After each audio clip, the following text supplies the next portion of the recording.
Bonjour chers étudiants, nous allons poursuivre notre aventure avec les transistors bipolaires en poursuivant l'explication des réseaux de caractéristiques, les paramètres des transistors. On a vu ensemble la caractéristique d'entrée, la caractéristique de transfert. Maintenant on va voir les caractéristiques de sortie qui donnent ici en fonction de VCE. Sur cette caractéristique isolée, on peut voir qu'on a deux zones. La première zone ici augmente rapidement pour des valeurs petites de VCE et après il va stagner, il va devenir fixe malgré la variation de VCE. Ceci dit, nous avons déjà identifié deux zones, la zone de saturation et la zone de fonctionnement linéaire. J'affiche les autres caractéristiques. On peut voir qu'on peut avoir plusieurs caractéristiques. La première, elle frôle l'axe des X. Elle correspond à un courant IC presque nul. C'est la caractéristique du fonctionnement en mode de blocage. C'est la zone de blocage. Pour les autres caractéristiques, chaque caractéristique correspond à un courant de commande IB. C'est logique, quand on a un courant plus important que l'autre, on aura une caractéristique tirée vers le haut parce que IC est égal à bêta IB. Si je prends par exemple IB4 et IB0, IB4 supérieur à IB0, alors bêta IB4 donnera un courant IC supérieur à celui-là. Maintenant, j'ai une autre zone, c'est la zone en rouge. La puissance fournie au transistor dans cette zone est supérieure à la puissance que peut supporter le transistor, alors c'est une zone interdite à éviter pour ne pas endommager notre transistor. Maintenant, le circuit qui va permettre de prélever ce genre de caractéristiques est le suivant.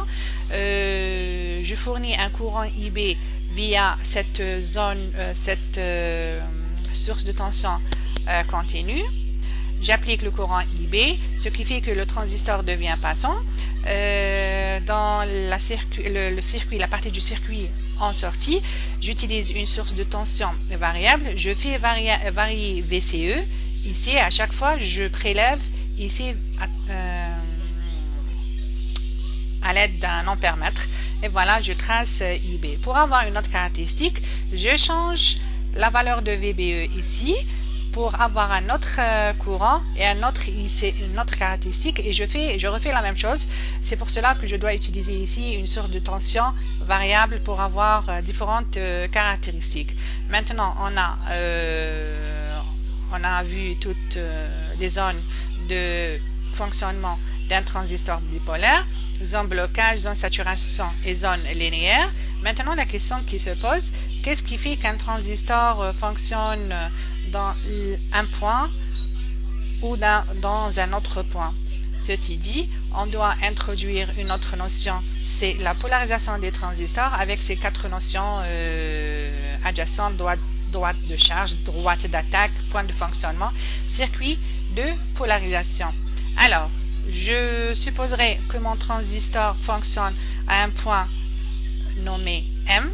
Ce point-là est caractérisé par quatre valeurs distinctes des quatre paramètres décrivant le fonctionnement d'un transistor bipolaire qui sont VCE, IC, IB et VBE. Alors, ce point de fonctionnement est déterminé et caractérisé par deux points. C'est le point M qui donne IC et VCE et le point N dans le troisième cadran qui donne la valeur de IB et VBE correspondant à cet état de fonctionnement. La deuxième question qui peut se poser, comment forcer un transistor à travailler dans un tel ou tel point de fonctionnement? Eh bien, la réponse est simple. On fait la même chose qu'avec les diodes. On avait une diode, elle peut être passante ou bloquée. Cela dépend de la circuiterie voisine. Pour le transistor, ce sera la même chose. On n'a qu'à bien choisir le circuit qui se trouve à dans la partie entrée du côté de IB et la circuiterie dans la partie de sortie. Sachant que pour imposer un point de fonctionnement, on le fait en régime statique, c'est-à-dire en utilisant des sources continues. Voilà. On a le régime statique, on a le régime dynamique dans lequel on doit utiliser des sources alternative aux variables. Ce schéma-là donne quelques exemples de circuits de polarisation pour les transistors bipolaires. On va voir tous ces montages dans la série d'exercices. Maintenant, je comprends, vous pouvez vous retrouver dans un état de confusion générale. Pourquoi? Parce qu'il y a plusieurs notions et vous sentez que vous n'arrivez pas à suivre. Sachez que c'est logique. Pourquoi? Parce que cette notion de polarisation, c'est la partie la plus compliquée de notre cours. Et c'est dû essentiellement au fait qu'on a 4 notions à découvrir et elles sont étroitement liées et on est obligé d'expliquer par exemple le point de fonctionnement en utilisant d'autres notions qu'on n'a pas encore vues. D'où la complexité de la tâche. Alors comme solution, je vous propose de s'entraider. De mon côté, qu'est-ce que je vais faire? Je vais faire une pause concernant le cours. Je vais vous présenter de simples exemples d'applications numériques et je vais, dans les vidéos à venir, faire des allers-retours avec des rappels pour que vous puissiez comprendre et assimiler toutes les notions difficiles. De votre côté, je vous invite à refaire les exemples résolus, de faire un petit récapitulatif du cours et lire les vidéos en plusieurs fois, en plusieurs couches. La première fois, vous allez sentir que vous êtes perdu. La deuxième fois, ça ira mieux et ainsi de suite.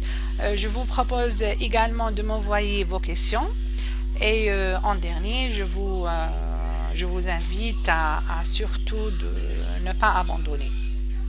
Voilà. Enfin, si vous avez des questions, des propositions ou des remarques, n'hésitez pas. Je vous souhaite bon courage et à la prochaine, Inch'Allah.